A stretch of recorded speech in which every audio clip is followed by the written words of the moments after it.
I'm going to start to move this channel into some different directions now.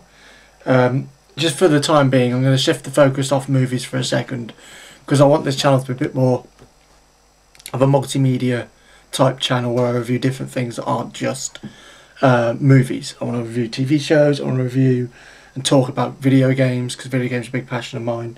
I'm still obviously going to do movies. I'm just, for the time being, for a while, I'm going to shift focus off movies, do some here and there, but just to introduce some new stuff to the channel and then get back into movies and do things evenly balanced of each.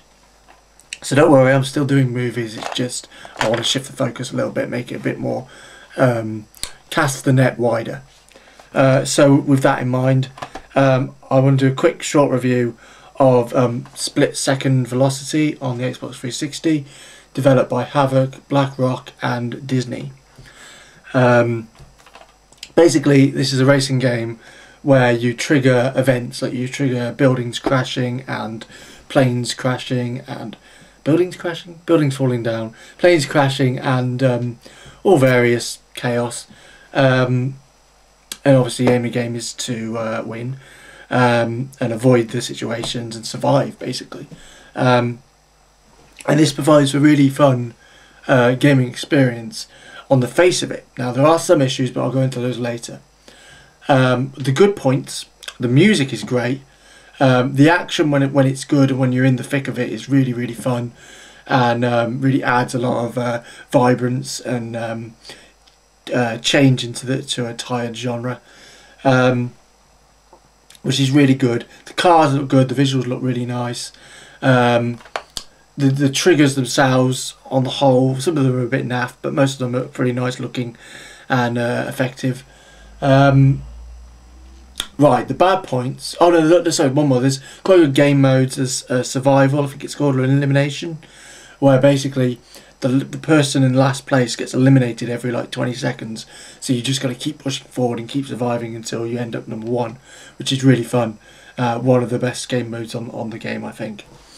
However, there's one huge thing that really lets it down, to the point where I am thinking of selling it, because it's just frustrating.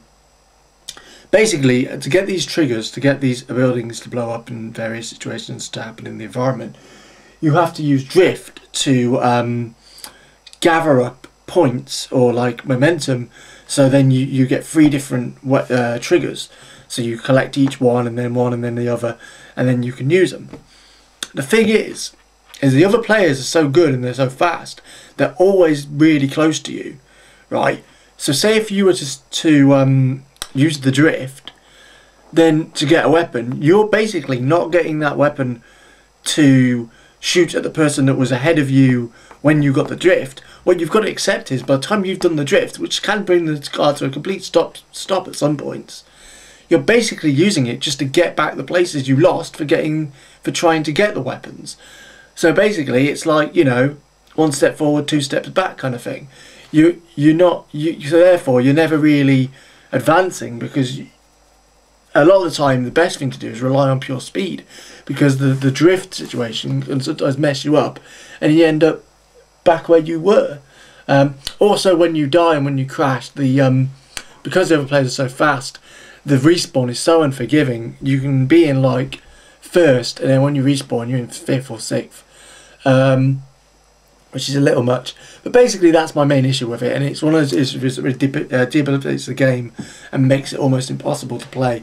There are some situations where you can get a nice drift where you don't lose too much speed, but they're very hard to do, and in general it feels forced. You feel like you have to do stuff to get weapons. If they're just items, it would be a lot easier, but because you have to do this drift thing and you have to manufacture situations in which to get the drift, therefore use weapons, therefore possibly get in front by making someone crash, which is, you know, it's difficult, because even then it's not a guaranteed thing like a homing missile. You have to time it right, which is quite good, I guess, in skill wise. You have to make sure the timing's right so you can get them at the right time. You got to wait for them to get in place. You got to know where the triggers are. But in general, I think it's just really, really bad. It makes the game really uneven, and it's a bit of a shame, really.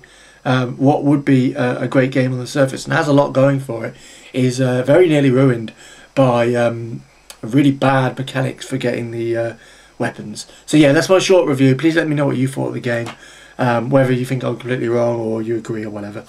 So yeah, that's Split Second Velocity, and it's a game with a lot of promise let down by one horrible game mechanic.